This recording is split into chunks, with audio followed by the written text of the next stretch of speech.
Patrick? So it's joint, but it's kind of one after the other. Great, okay. However you want to do it. All right. Ms. Richter, welcome to Senate Education on this Thursday, February 21st. Glad to have you here.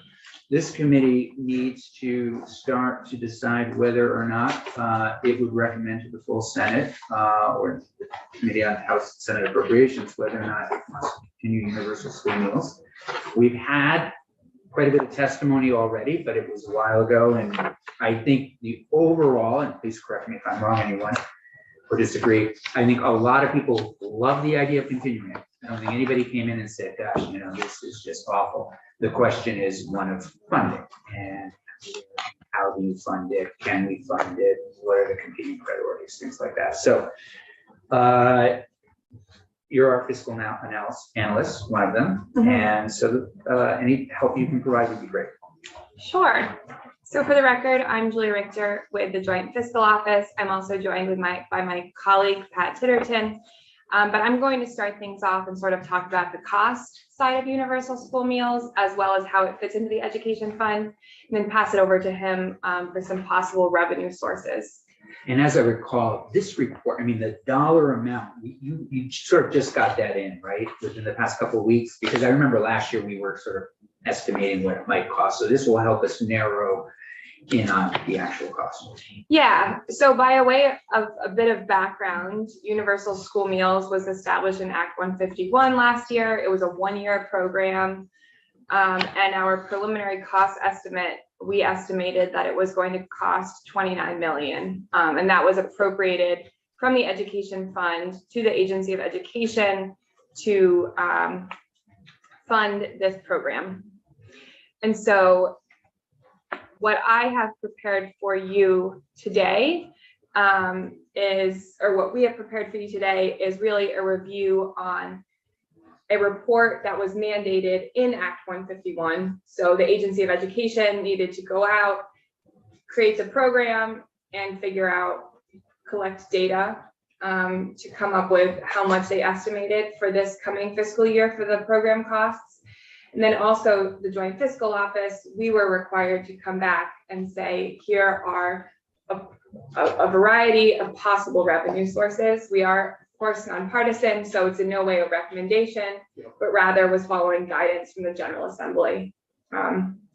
So did you want me to share my screen, or I see you've got it would be helpful to share it. Sure. And thank you.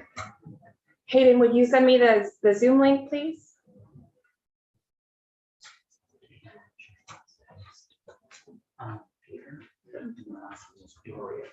Yes.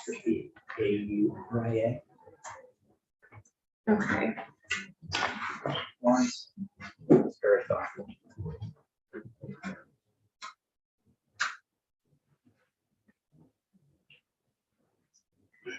All right, so I am sharing my screen now. Okay.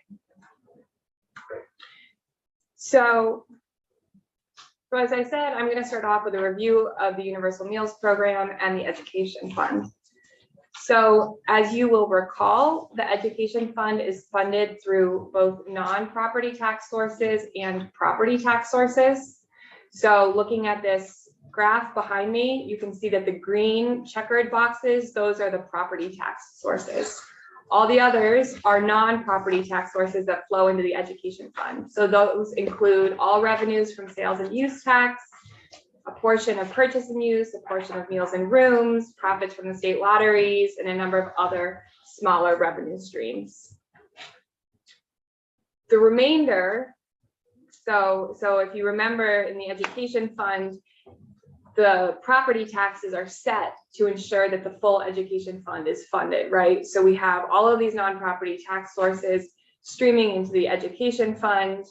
We've got all of the expenditures, and then the difference that's being made up with property taxes. And that's what we're seeing here in green. It's about 2/3 of the education fund is funded through property taxes. So of course, any additional expenditure is going to need to be funded somehow. And I will get to this later in the presentation, but we can see that unless something is changed in this revenue makeup, Any additional expenditures is going to be funded out of property taxes. So moving, and feel free to interrupt me if you have any questions. Moving into universal meals, school meals in particular, it's helpful to think of sort of three primary cost factors that drive the cost, the total cost of the universal school meals program. And these are listed here, not in order of importance, but just to keep things in mind. So one primary cost factor is the overall student participation rate. So this is how many kids are eating meals in schools. So the higher participation rate leads to higher costs to the state. The second is the percentage of participating students who are eligible for federal free and reduced price meals. So this is how many what percentage of students are able to draw federal funds down from the federal government. So the more students that are eligible to draw down those federal funds, the more federal funds are drawn down and the lower the cost to the state. And lastly, that is the difference between the federal school meal reimbursement rates and the actual per meal costs. So what's the difference between the cost of a paid meal and the cost of a free meal? So those are sort of the three factors to keep in mind when thinking about the cost of universal meals. Any questions so far? Okay. So then this gets down to our estimated costs for fiscal year 2024. So that's the coming year that we're talking about for the program. So right now we're in fiscal year 23. We estimated to be 29 million. All else equal, it's looking like it's going to be a little bit over 27 million for this coming year. However, that could change with changes in student participation this year. Just want to poke back at the last slide, the bullet number 1. If it's a universal program, why is overall student participation rate a factor? It's 100% of students. So that's a great question. So 100% of the students have meals available to them, but that doesn't mean that 100% of the students are eating. So it's not requiring a student to eat lunch in school. They could bring their lunch from home, for instance. And is some of the numbers that we're seeing based on whether or not students bring certain federal forms, submit them? Yeah, so that gets back to the eligibility, the second primary cost factor. So one of the big things is how much money is going to be coming from the federal government for the universal school meals to help supplement. And so what we saw in this past fiscal year was that there was actually a slight decline in the percentage of eligible students. So that means probably that fewer families were filling out the paperwork to draw down those federal funds. However, there are a number of initiatives. For instance, there's the Medicaid pilot that's coming up this summer, and that's aiming. It seems like people are projecting that there's going to be more students eligible to draw down federal funds. When it comes down to those factors of eligibility and drawing down federal funds, I really would refer you to the Agency of Education because they've got the boots on the ground in doing that work. I'm more looking at it from a little bit from Rosie Kruger, and she's going to come back in to talk about what kind of outreach they're doing. But would you tell us who are the students again that are eligible, that we would want to see these forms from that would help pull down additional dollars? So it depends on the school and depending on the levels of poverty in the community, they're eligible for different, either the community eligibility provision or provision 2. So there's different ways that federal funds are drawn down dependent on a school's makeup, demographics, to participate in different federal meal programs. I really would defer to Rosie when talking specifically about maximizing those dollars. Rutland High School, Burlington High School, Bennington, Mount Anthony High School could all be very different in terms of who is eligible, given the population itself in the school. Precisely. It depends on the financial background that student is coming from. Yeah, please. Sure. So there's not just a flat line federal poverty index level, right behind it. I don't know off the top of my head, what the line is for a student to qualify for free or for reduced. It is a flat line, but what I'm saying is the population in those different communities may differ. So you may have a community where there's a lot more kids Right. coming from economically disadvantaged backgrounds. So more kids are going to be eligible than from a community where there's fewer children coming from economically disadvantaged backgrounds. And so there would be fewer dollars. Sure, being that pulled makes out. sense, but you're not saying that those three high schools that I just outlined would have different eligibility criteria based on the populations. As long as they are all participating in the same program to draw down the federal funds. Yeah. Okay. So these are all great questions, and this is really one of those really big factors of how many dollars are being drawn down. And Sorry, I'm just getting stuck on this. Do you have any idea the potential for drawdown? Is that AOE? I don't mean to keep punching No, the no, I agency don't of mind you doing education, it. but I that don't mind. really I is their totally purview. get it. Absolutely, I Yeah. just want to make sure. Okay. Yeah, So one of the things that'd be helpful to us is that it's possible to draw down 50 million, but we're only getting 25 million. That would be helpful for us to sort of pull apart with them. Thank you. yes. Yeah, and I'm really not trying to be opaque, No, but really no, I lean absolutely. heavily on Yeah, them, and yeah. I'm looking at the cost side of things. So that brings us to the estimated costs for fiscal year 24. So we've used the data that the agency has collected for this startup in October 2022. So we saw what the participation rate was, how many kids were eating breakfast and how many kids were eating lunch. So we looked at those participation rates, and we looked at, okay, let's say participation rates increase by approximately 5%, because there's a number of factors that are currently suppressing participation. That's sort of where we're getting the range with respect to participation. And then getting back to that eligibility, I did mention that there is the Medicaid pilot program, which will probably increase the number of students who are eligible to draw down federal funds. And so we're using the 38.23% right now as a proxy for that. So you can see, the more students that are eligible, the lower the cost. The more students that participate, the higher the cost. And so right now we're saying between 26 and 31 million. We're waiting until the bill has moved into a money committee and there's more data available to further refine the estimate.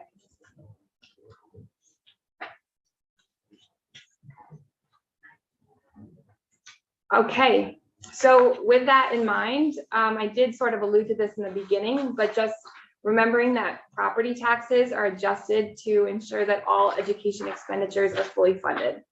So that means that if non-property tax revenue sources aren't adjusted or something else, another cost isn't cut, then any additional costs to the ed fund will be funded with property tax revenues. So this means that if the Universal School Meals Program were to be established as an ongoing obligation in the ed fund, and then there were no other new revenue sources, that property taxes would need to be raised to fund universal school meals. And we estimate that all else equal, that would result in an approximately 3-cent increase on both the homestead property tax rate and the non-homestead property tax rate. Yeah, Senator Beth Lynn. I'm gonna unfortunately put my ignorance of the budget process on display here, but it's my understanding that there's surplus in the ed fund and the general fund. Why can't we draw from that, or can we draw from that to pay for this without raising people's taxes? Yeah, so that's a great question. So last year, the surplus, there was a sizable surplus in the education fund, just looking at historic terms. And the 29 million was funded with those surplus dollars. The reality is, because the education fund is all interconnected, any expense that is coming out of the education fund is going to impact property taxes. Because if you have the surplus dollars that are flowing into that are in the ed fund, those surplus dollars could also be used to lower property tax rates, or they could be used to pay for something else. And it's also when thinking about, what a surplus means. So right now we're about 100 million over forecast in the education fund for fiscal year 24. But even when all 100 million are applied to lowering property tax rates, the average tax bill is still increasing. How does that happen? Is that a much deeper conversation? I think it's a great question. It comes down to, changes in performance of revenues of the non-property tax revenue streams that are flowing into the education fund. Right now, we're about 90% of school budgets. AOE has about 90% of school budgets, and they're forecasted to increase by about 7.8%. So education spending is really growing in the state. We're seeing changes in the grand list. So grand list values. So while we may be seeing a decreasing tax rate, that doesn't mean we're seeing a decreasing tax bill. So there's really a whole slew of things, and all of this churn within the education fund ultimately means that an additional cost into the education fund and an additional expenditure needs to be funded. And because of the whole mechanics of the education fund, it's like when you consider the general fund budgeting process, say, okay, we've got this many dollars, we're going to appropriate them out. The education fund is kind of turned on its head. It's like, oh, what are all the education expenditures, and how are we going to fund them? Gotcha. Is there any way we'd be able to pay for this from the general fund, or is that not? That's a policy decision. Be a challenge. Yeah, I figured it. But yeah, certainly, it's certainly possible. And yeah, what I'm always told, and I think I've said this in committee, I've probably heard in the legislature during orientation, legislature can do, whatever it wants for the most part. But yeah, it may be a challenge. Yes. You said the increase would be 3 cents. Mm-hmm. Is that per 100 of property value? Yes. And that's on both the homestead property tax rate and the non-homestead. Presented like that, not a lot of money. Unless you get $1 million house. I just did want to make a comment, and you all are welcome to disagree with me, but generally speaking, I want to find a way to make this work and make sure their children are fed. I do worry sometimes about the general ed fund, which is really seen as, and sort of the story that's told about it is that it's this behemoth that is sort of this unwieldy giant. And I worry about public perception around the ed fund. It costs too much to educate our kids. It's too expensive. It is expensive to educate children. I mean, that's the bottom line. And more keeps getting put into the ed fund. And I don't have the details on all of those things, but I know, for example, mental health that's an expenditure that didn't used to be in the ed fund many years ago and now is. And so I think we should think about, the more that we put in that ed fund, the more. It's a great point. Yeah. Brad James came in, I think, and we might still have a handout somewhere of some of the things that are in there.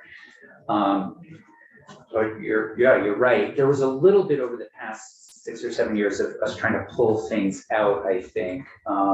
Ms. Richter, I don't know if you could say a few words about the ed fund or even comment on Senator. Sure. I don't have any prepared remarks, nor I'm not saying that doesn't exist. I don't know off the top of my head anything that's been pulled out of the ed fund. There are. Perhaps it was just hopeful thing. Thank On my part. Are you an attorney? No, I'm a okay. fiscal analyst. You get that a lot. Yeah. Things that do exist in the education fund, I will do a little plug for our ed fund outlook, which exists on JFO's website. It looks like this. And it does list out the big picture appropriation. So things that are on that line are special education, transportation, tech ed, small school support, early essential early education aid, flexible pathways, teachers pension, teachers OPEB. So just some Yeah, a lot big line, and there's a lot folded into those with sort of big line items. And I'm not gonna argue with you, Senator Dorr, but, you know, whether we pay for education with property tax or change it so we pay it with income tax, taxes are gonna go up. And it's gonna go up for a certain class of people within our society, so. You know, we keep throwing money at it, and people can't afford to pay the taxes. You know, property taxes are even, and I don't know if we got enough people that are actually working in the state. That are, so we can we fund it with a property income tax? I don't know. yeah, I know it's challenging when you're in the legislature and dealing with these issues and what's the balance, and I know we've talked about, we tax Social Security on some folks, and love to see us transition away from that, it's hard, yeah, great. So that wraps up all of my prepared remarks. I'm happy to answer any questions, or I'll pass it over to Patrick to talk about potential revenue sources. I'll stay on the side in case there's ed fund specific questions. Thank you. Thank you.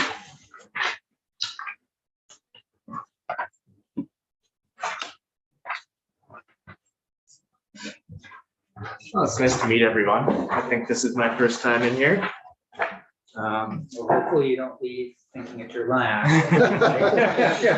Well, so I'm Pat Titterton. I'm a fiscal analyst with the Joint Fiscal Office. I do typically keep my nose out of education finance, but I was unable to escape it in this instance. Mr. Titter, just so we know, what you're about to present is part of Act 151, correct? To Yes. come up with some ideas that if we wanted to go forward, how might we go forward? Yep, that is correct. If we don't want to put it as, we've been talking about, on the ed fund. And I have some slides Okay. that I'll Do you share. mind, sorry, please. Great, thanks. So, This is this. oh boy. There we go. So you're going to give us a real taste of what it's like to be in Senate Finance, where I spent several years looking for, usually it's Senator Hicks will say, this is how much we need across the hall to Senator Cummings. How can we get there? What do the taxes look like Yeah, and so I guess I don't know everyone's depth of sort of tax knowledge here. So at any point, if I say something that you're not sure what I'm talking about, totally interrupt me. That's fine. So in Act 151, as you just mentioned, we were asked to look at potential revenue streams, in particular, streams that are not from sources that are typically used for general fund purposes. So that would be things like personal income taxes, corporate income taxes, things of that nature. I think Julia had that nice graphic earlier that showed you sort of the breakdown of this percent property tax, this percent sales tax, and then some other ones like meals and rooms and purchase and use that have a portion allocated to the education fund, but the rest of it goes to another fund. And so for the purposes of this report, because, in particular with those taxes where there's allocations to other funds, you'd have to start making some decisions probably about changing those allocations or, how much you really want to be raising in excess for that other fund. So for the most part, focusing on brand new taxes and the sales tax in this report, because 100% of sales tax revenue goes to the education fund. So the only specific estimate that we were asked to do that was written into statute was one on sugar-sweetened beverages, which we'll get into more detail on. But you'll also see some other things that have been talked about in this body, including candy, pre-written software, and other adjustments to the tax rate and tax base around sales tax. So I guess for good, we can jump right into sugar sweetened beverages. And so the estimate, I think you all took testimony from Rand after they issued their report, right? So No, get in. They did in health. Health and welfare did, okay, well, I guess if you're not familiar with it, they did include an excise tax of the same type in that report and provided an estimate for it. Theirs was based on the structure seen in Philadelphia. And you'll see that we are generally in the same ballpark as them if you go back and look at that. But we use a model, this has been something that's been proposed several times in the past. So I actually went and took one of those old bills and built the estimate sort of around the language in that. And that was an excise tax. So that was either at the time in that one, it was a penny per ounce. So if you have a 12-ounce can of Coke, that you're going to be, there's going to be 12 cents of taxes on that can. But for excise taxes, these are happening at the distributor level or the wholesale level. So when your local gas station goes and buys a new case of, iced tea or something and put to restock, they're going to be paying it on that level. So when you go to the store and you buy something that has a sales tax on it, you see that line item on your receipt that tells you how much you're paying in tax. This isn't something that will actually show up on like a sales receipt. But the wholesalers are required to collect the taxes and remit them to the Department of Tax on sort of the same schedule that you see for when businesses have to remit their sales tax revenue. But looking a little bit more on the liquid side of things. Yes, aren't you? Sorry. Oh, sorry. Can we assume that they will put that cost on the product as an increase to consumers? That's a great question. So you would probably be likely to see them passing some of the cost on to customers. That's not always the case. Companies don't always pass on 100% of the cost. But it is something that we have to factor in, because when the price of things go up, naturally you kind of assume people are going to reduce their consumption of that product. Yes, it's a good question. Probably some, if not all. Okay. So just looking at definitions here, the sugar sweetened beverages are non-alcoholic.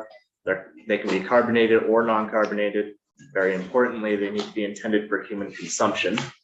And this covers any that has any kind of added sweetener, which also applies to any powders or concentrated syrups that you'd add to water.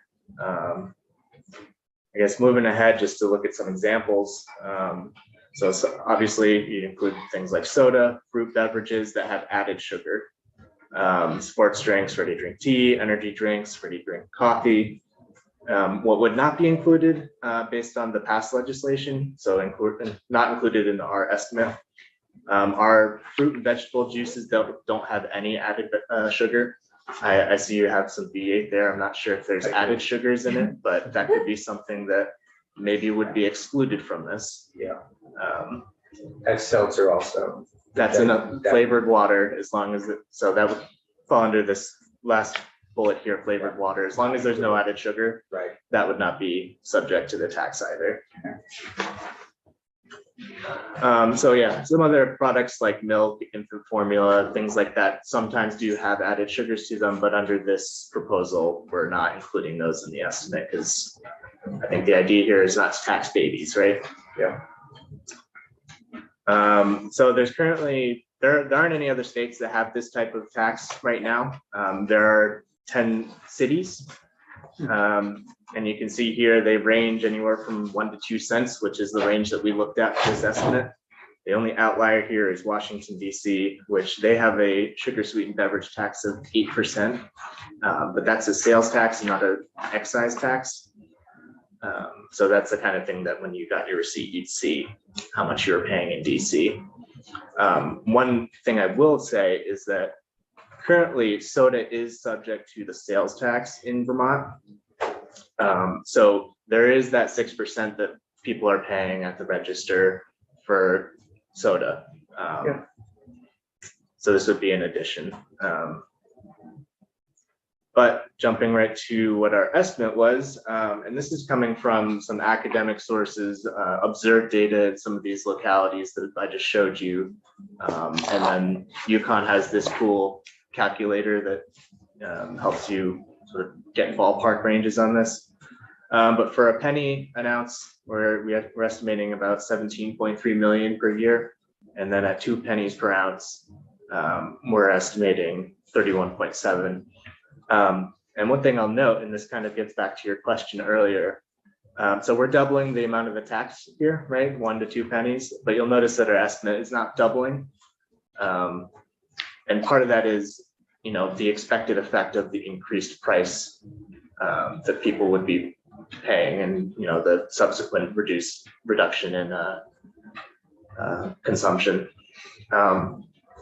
Yeah, I have a question about that. I mean, just generally, when you find that there's 12 to 24 cents, I find that to be really small. When people are making these purchases, is there data that shows that small of a increase in the tax causes people to, as they're about to buy it, they realize, well, actually, this is 12 cents higher than last week. I don't think I want to buy this Coke anymore. Is that something that happens? Well, yeah, so I use the example of a 12-ounce can, but you might feel the effects of a particular 2-cent tax more if you're buying a case, right? Because you could be adding, I can't do the quick math right off my head, but be adding $5 to a case or something like that, depending on how many cans are in there. Or is it a 2-liter bottle is what, 70 ounces, something in that range? So, it's almost an extra $1 if you're at a penny per ounce. And, granted, they may not be passing all of that cost on to consumers, but it's likely that some of it will be. One important note about excise taxes, like how this one's structured, where it's a tax on volume or quantity rather than the sales tax, which is based on value. The only way that you would see these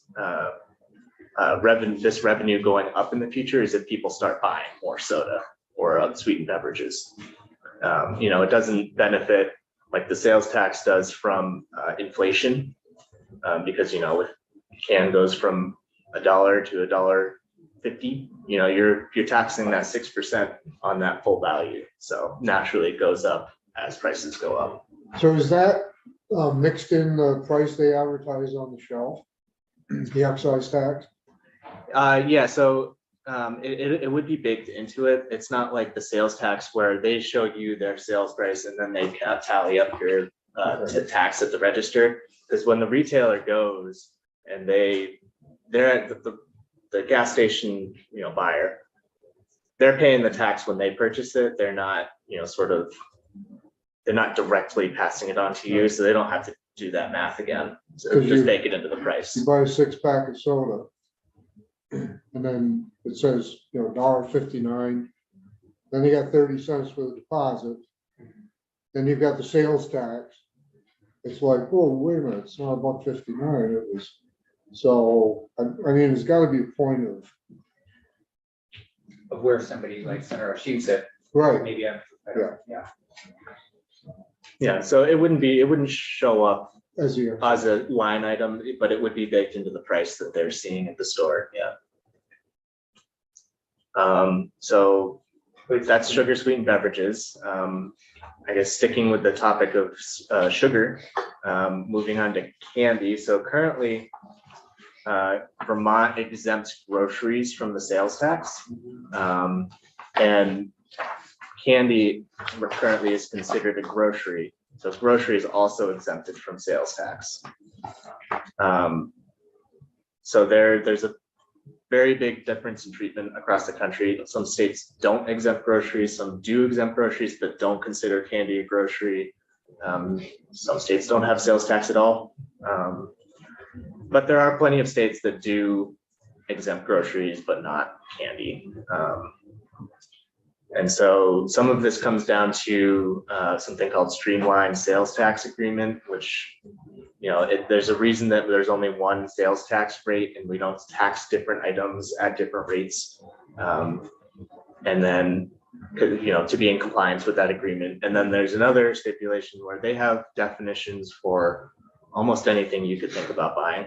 And if you decide, okay, we want to exempt candy, you can't then say, oh, we only want to tax Starburst and Skittles, but not I don't know, a couple other kinds. Yeah. Well, actually, so this is an edge case Oh, okay. because the definition of candy does not include anything that's made with flour, and Twix has flour in it. Oh, okay. Wow. So I it's think considered a food. Right. it would still be considered, yeah. So Huh. they have definitions for just about everything, and I even think Rep. Kornheiser mentioned that Starburst actually has flour in it as well. So there are some weird exceptions like that, but you know, when you're defining, so what's the marketplace we're talking about?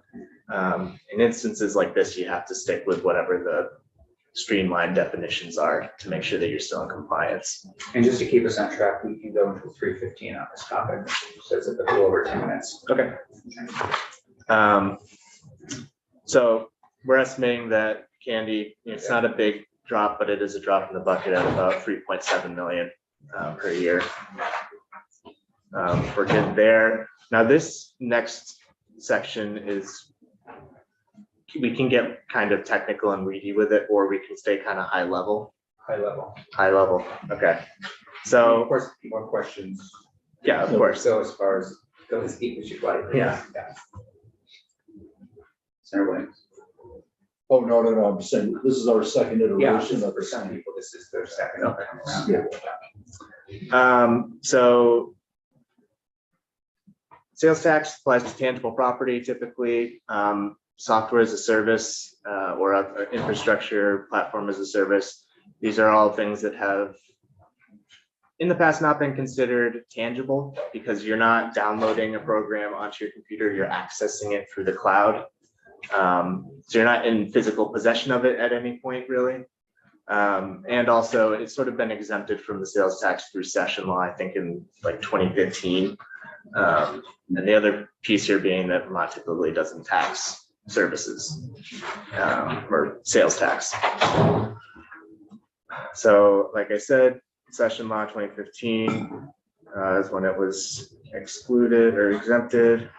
So all of these are the same revenues that health and welfare are considered for childcare. The exact same. Okay. I don't see any difference. You don't see any difference yet. Okay, all right. Yeah, so this is everything that's included in the report. Yeah, So okay. I guess if this is repetitive for anyone, we can move pretty quickly through it then. Yeah. So 3 types that we're talking about here.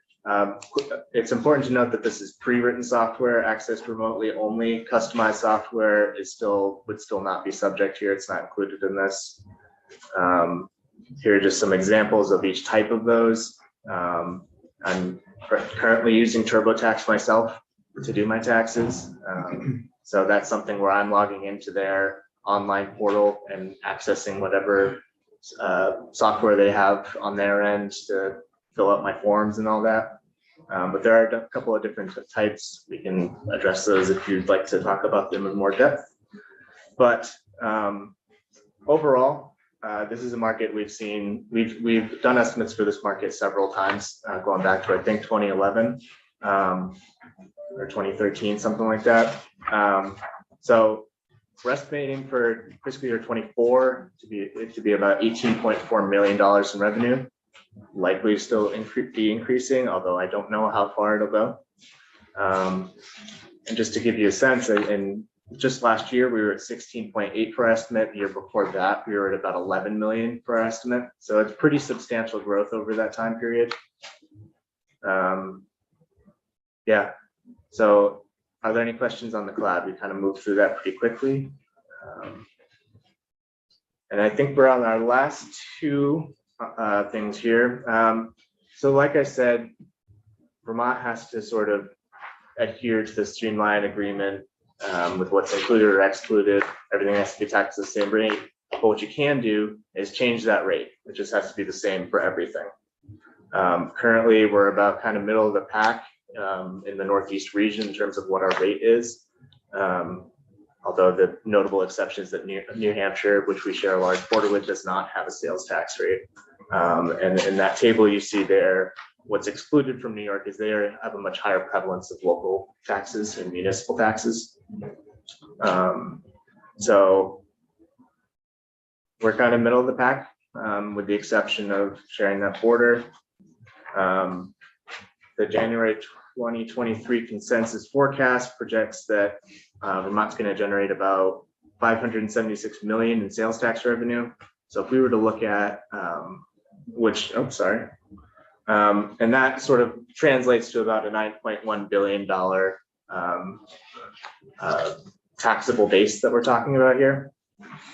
So using that taxable base, you can see that for every 0.1% increase in the tax rate, sales tax rate, you could expect about $9.1 million in expected increased revenue. So, 0.3% gets you to about 27 million. So that's just an increase in the overall rate. The other option would be to look at some other expansions of the sales tax base, what is included and taxable. We write the tax expenditure report every 2 years, and in that we have details on 38 exemptions to the sales tax. Overall, we estimated in the report we published this year that there was about $332 million in foregone revenue. And I guess just briefly, are we all clear on what I mean when I say tax expenditure? Okay, good. If we weren't, how would you define? If we weren't, okay. So tax expenditure essentially is like an appropriation in that you're making the decision to essentially subsidize that item. It's like you had a program where you reimbursed everyone for the tax that they would have paid on it. So we call it an expenditure because it kind of, you're reducing the pot of money in this case in the education fund that you'd have. So it isn't or another example, if we look at personal income, something like the child tax credit, where the tax department will actually pay people because it's a refundable credit. That kind of is much more like a traditional appropriation kind of what thing. So it's a measure of the foregone revenue, the revenue you're not collecting by not taxing it. Can you give us an example? Sure. So we've been talking about groceries. We did an estimate on what we think people in Vermont spend on groceries every year and calculated what the sales tax revenue would have been had they been taxed on those purchases. And I think groceries is one of, if not the most expensive tax expenditure that we have.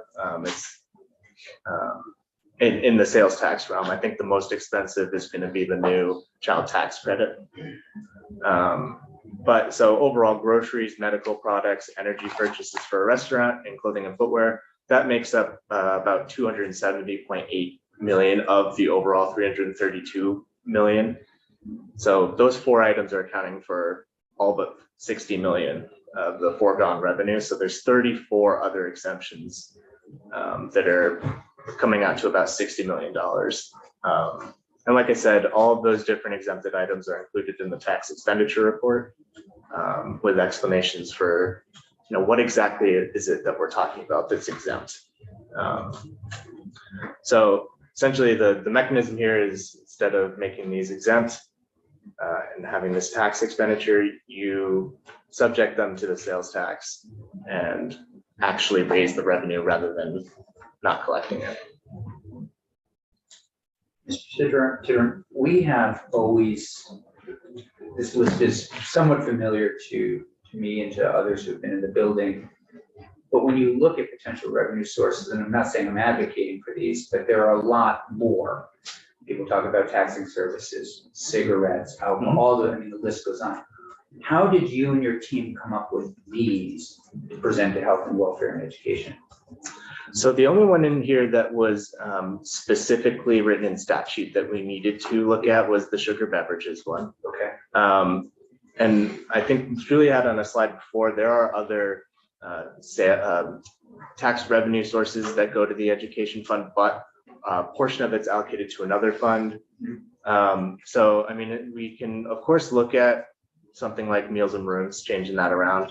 No, yeah, no, I appreciate that, I really do. But why these ones for these policies? Because sometimes, there's a connection, right? Yeah. We're gonna tax cigarettes because we want to make sure that dollars then go to preventing kids from smoking or going toward healthcare. Yeah. Is there something that we should be looking for in these? There wasn't a specific nexus that we looked to establish between any of Universal them. meals, okay. I mean, I think, like you said, taxes from cigarettes are used to sort of go towards health improvement, right?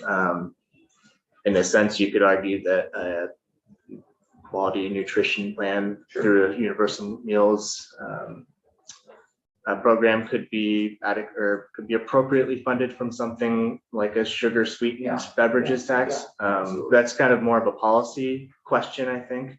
But there's no sort of clear-cut nexus between all of these. The biggest thing that we thought about when looking at this was what is sort of ready and available in terms of like fully dedicated to the education fund.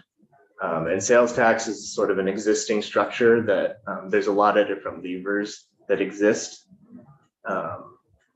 when thinking about, okay, how can we tweak this to sort of get at. Yeah, that's helpful.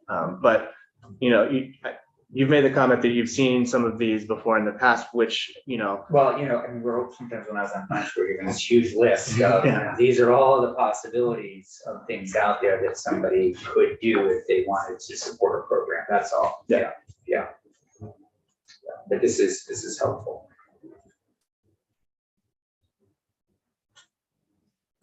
well, that's all my slides. So They were great. Any questions or comments? Okay. And how long have you been now with joint fiscal? Julie and I started about a week or two apart. So this is my second session. Oh, great, terrific. Well, thanks for your work. Really appreciate it. If we have additional questions, we'll certainly have you back in. This was really helpful. So thank you. Great. Thanks, Ms. Rector. See you. So committee, what would you like to do with this? Any thoughts? I mean, remember the chair only gets 3 votes. You each have your own vote. So just trying to, not officially, just trying to get a sense of what people would like to do with this. Senator Sheen, look like you might be ready to. Yeah, I think that whenever it comes to taxes, I think that it's good to have some correlation between whatever you're raising taxes on and what the benefit is. So I can see the connection between, sugary drinks, candy, and the correlation with, Prevention, what was that? prevention. Yeah, prevention, and also the small amount that it will increase will result in every kid having access to food from a local farm at school. I think that's great. Hopefully, eventually. Yeah. And one of my concerns though is, and I read this a while ago, there is a trend of people drinking less and less sodas because it's people are becoming more aware of how harmful they are. So I worry that that's going to decline over time. The expansion of software that's being used, that seems to be a growing industry. So there could be potentially, an upward trending line for that, but I don't see the connection between the software component and food in our schools. So those are my initial thoughts. And I think the other piece of it is just trying to get a sense of, do you like the idea of continuing to explore the universal meals piece, trying to move in that direction, make it a permanent policy? Absolutely. Okay, all right. Yeah. I think also, one last thought on it is, investing in this, I think will also have a lot of positive impacts down the road in, in improving test scores, improving mental health in general among our kids, and thus reducing costs in other areas. And it's hard to see that connection. The longer the time period and the more complex things become, the harder it is to see the possible connections between lowering costs in the future and changes that we can make now. But I think something to consider. And I can just add that we haven't really polled the ag committee in the morning, but I think the ag committee generally feels like it wants to continue to move this forward. And again, not asking for anybody specific, if nobody wants to say anything, that's fine as well. Just trying to get a sense of where people might be with this. Yeah. I'll go back to my original point. I've got constituents that support it. Yeah. But not for people, not for students that their families can afford. And then we get dragged back into the stigma thing. So, I can see the benefits of it for sure. But I can, So to Senator Williams' point, I think that effort spent towards the stigma issue as opposed to creating a new tax on a new initiative, although this is a great initiative and there's 100 great initiatives, it's an additional tax. And we can eliminate the problem by eliminating stigma, save money, you've accomplished the same goal, everybody's still getting fed, you're not raising taxes. Very sensitive to raising taxes. No, it's very thoughtful. Yeah, I mean, one of the things we heard in ag, I don't remember if we heard here, but trying to keep that connection to ag and building on it. Last year it was $500,000. Could we incentivize going forward, getting it up to, purchasing maybe 2, 3, 4, 5, whatever. So there's that piece, the ag piece. I agree that the health piece for sure. And then it does seem to be working around building community, and kids seem to be eating more, but I also respect what you're saying. There's no question.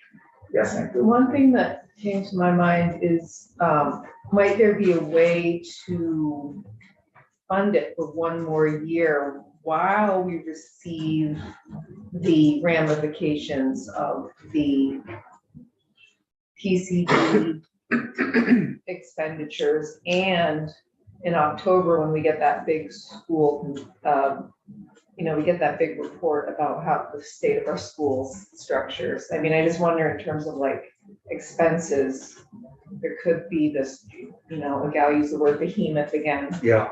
That's approaching. And so might there be a way just for one more year while we learn more about PCBs and school construction? I don't know, just throwing that out there as an option. Yeah, no, I think it's something, Yeah. I'd like a little more debate on, I know the Vermont NEA is in favor of paying for education with income tax. So, we're going to increase the property tax. No matter what we do, taxes are going to go up. Sounds good. So I'd like to figure out, maybe we're not ready for this, but what's the student population going to do? Do we have any? We don't know if we're going to have more students. So what's the cost going to go up? Is it going to go down?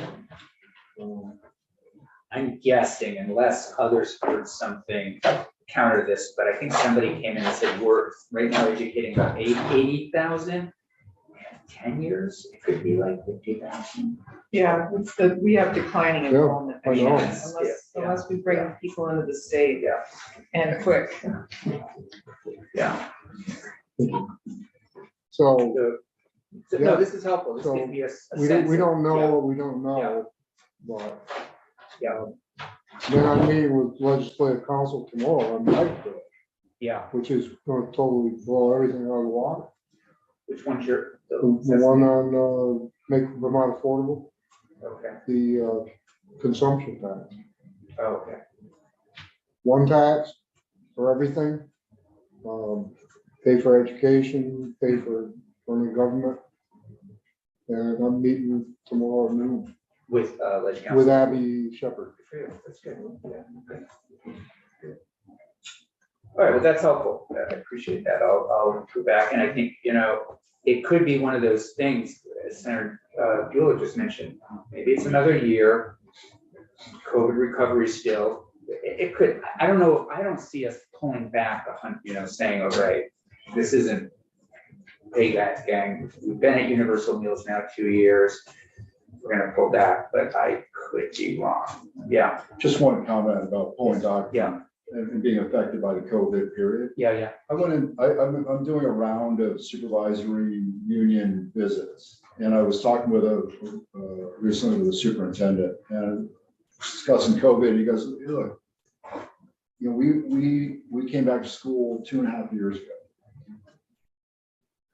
Wow, okay. So that's, it's quite a bit of time to pass. And I went back to work. 2.5 years. Yeah. So they went back into school. And I remember, you know, my time out of work was measured in weeks, not in months or years. We went into lockdown in March of 2020, right? And that So by That then sounds right, that's right. the next fall. So anyway, it's in that range. But the point is that, you know, I was thinking like it was, because I mentioned, I thought it was about a year. Yeah. He's like, no, we've been doing, anyway. You know, we've got to pull our socks up and realize that some of those things that affected us, and we did, I think, do feel the right thing to mitigate impact. And now we're looking at a different horizon. Yeah, there's still a bit of COVID out there, but you know, we're very clearly in a different position right now. So COVID recovery, I don't put this into the COVID recovery bucket. I put this into the, you know, what's potentially, you know, affecting test scores and equalizing. Yeah, that's great. that was fun. Yeah, please. I hear you, but I also think clearly the impacts on children are from COVID are still around, still here and still with us. You know, when you're a 7-year-old and you were affected by COVID for 2 years, that's a big part of your life. Whereas, you know, we tend to be a little more resilient in terms of because of our age and experience. So I don't know. I think COVID's, unfortunately, the effects are still pretty real for children and kids. Yeah. Go ahead. I don't see how a program like this is going to mitigate those types of COVID effects. I do see, okay, we need literacy training or, you know, some more one-on-one or small group support. I see that to kind of bring the students up from the missing years. I get that bit, but I think that this issue about access to meals can be addressed without raising any new capital. And just reducing the stigma aspect to the who gets funded and who doesn't get funded. Nobody should know. It should be completely benign. Right? Can I just say, I agree. It does seem like there could be a technical fix on the stigma piece. I totally agree with you, but I also I want to caution us not to speculate on the effects of COVID. Because there's everything from drug addiction to mental health to housing. I mean, it's all they're all interrelated, and I'm certainly not a social scientist, so I can't really speak to that, but I do agree with you that there could be a technical fix in the stigma piece with using technology and so. I hear you. 20 years down the line, a little kindergartner who was supposed to be in kindergarten didn't start 2nd grade. Yeah. So back to the school lunch program Yeah. during COVID. I was on a local select board and I heard, why are the school buses, kids are home, why are the school buses driving around? They were feeding their 2 meals a day. Yeah. And they had food service people on the buses. They already had the bus contract and they already had the contract for the food. And then when it came time for the school budget for next year, nothing went down. It's like, well, what'd you do with the money you had last year? You didn't use it. Well, you know, we still had expenses and cost per pupil went up. So these are the grassroots bread and butter issues I hear about in my community, which is not a wealthy community. This is through your time on the select board. Right? Yes. Select board, yeah. Okay, well, thanks. That was helpful. Keep maybe just keep thinking about it. If you I need to touch base with the corner office on it. The House is going to likely send us a bill that's going to continue universal meals. We'll have to either agree, disagree, or maybe do our own thing, think it out one year, all sorts of options. Okay, why don't we come back in 5 minutes and